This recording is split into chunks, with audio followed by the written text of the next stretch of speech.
Olá, eu me chamo Lucas Augusto, sou orientando da doutora Kelina Bernardo e o nosso trabalho teve como título Desempenho agronômico, produtivo e a composição bromatológica de genótipos de palma forrageira no semiárido brasileiro. Então, como nós sabemos, o semiárido brasileiro ele é caracterizado por altas temperaturas, baixa precipitação e irregularidade da chuva durante todo o ano.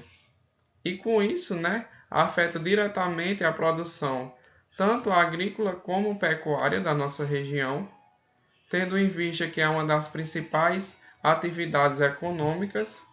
E com isso, a palma forrageira ela vem como a solução para mitigar esses efeitos, tendo em consideração que ela é uma planta altamente resistente à seca e que possui uma boa relação de biomassa verde por litro de água, ela consegue produzir mais biomassa verde com 1 litro de água do que outra planta forrageira tradicional.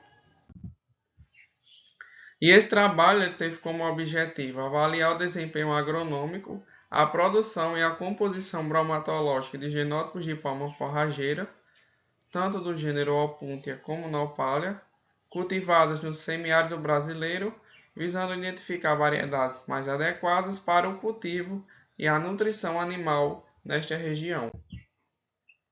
Então, o experimento foi conduzido no Centro de Ciências Humanas e Agrárias, campus 4 da UEPB, aqui em Catolé do Rocha.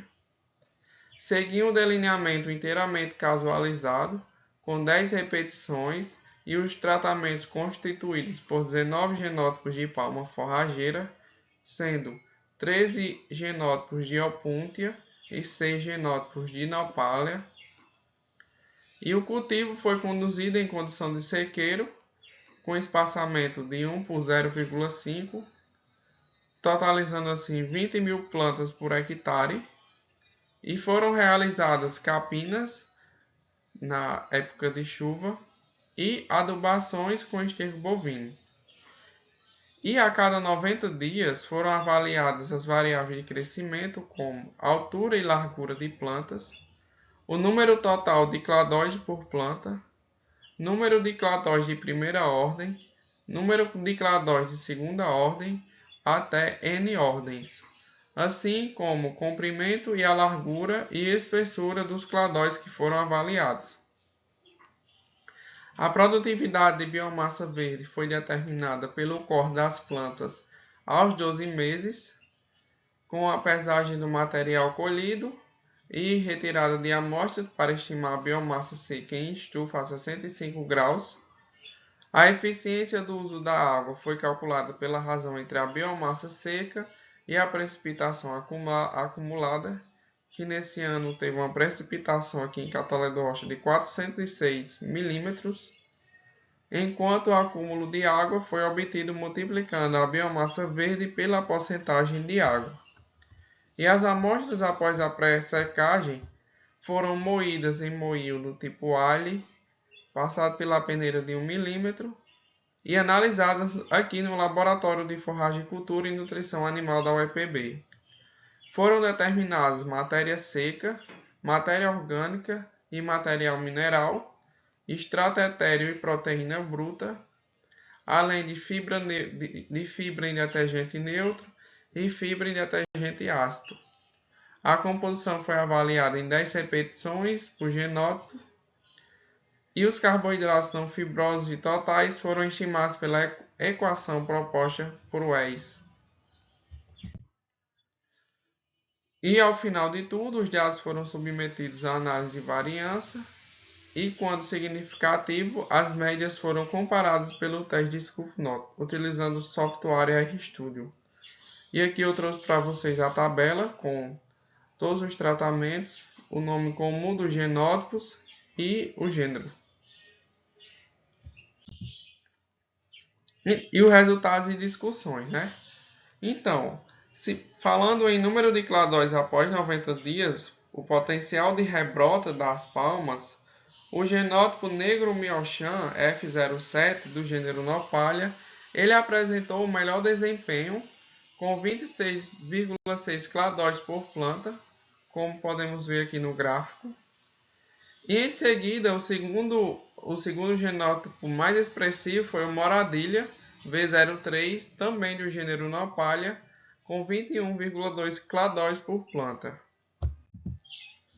Se tratando assim de número de cladóides por plantas, após 365 dias do primeiro corte, o genótipo F07 apresentou a maior média, apresentando assim 70 cladóides por planta, diferindo estatisticamente dos outros, então ele foi o melhor de todos.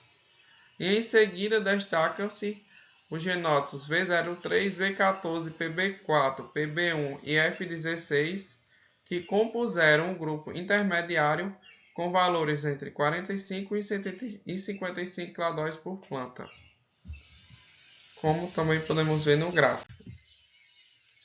Se tratando de altura de plantas, as plantas do gênero T70 do genótipo T75 e FDIR atingiram médias entre 117 e 126 centímetros de altura, destacando-se pelo maior vigor vegetativo. Produtividade em matéria verde. Houve efeito significativo para a produtividade em matéria verde, que variou de 61,45 toneladas por hectare a 310,73 toneladas por hectare, e os genótipos OM, F07 e OF apresentaram as maiores médias, com produtividade maior que 268,66 toneladas por hectare.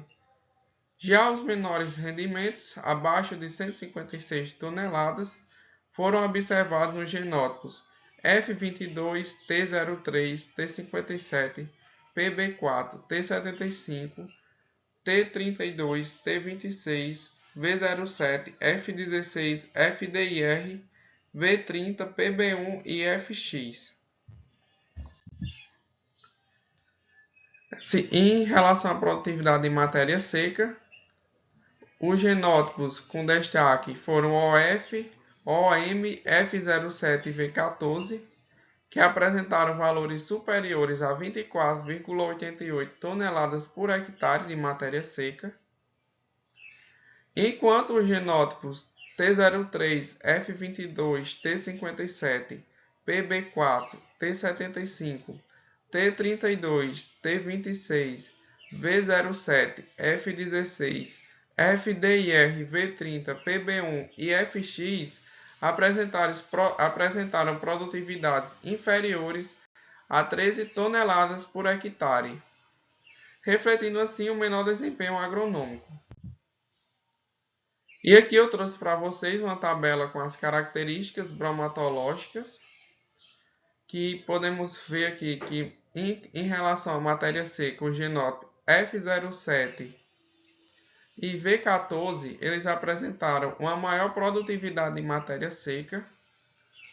E se tratando de material mineral, o genótipo V03 e PB1 e FDIR apresentaram uma maior produção de material mineral.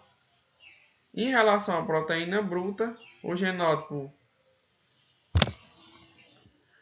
T03 e FDIR apresentaram uma maior quantidade de proteína em sua composição bromatológica. Então chegamos à conclusão que os genótipos de Nopalha apresentaram maior rebrota e número de cladóis ao fim do segundo ciclo, favorecendo menores intervalos de colheita nas condições edafoclimáticas do sertão paraibano, e os genótipos OM-OF e F07 do gênero Opuntia e Nopalha destacaram-se na produtividade em matéria verde seca, sendo indicados como materiais promissores para o cultivo na região, e a diferença na composição bromatológica entre os genótipos, e esses resultados podem ser úteis na seleção de materiais de melhor qualidade nutricional. Eu trouxe aqui para vocês as referências e muito obrigado.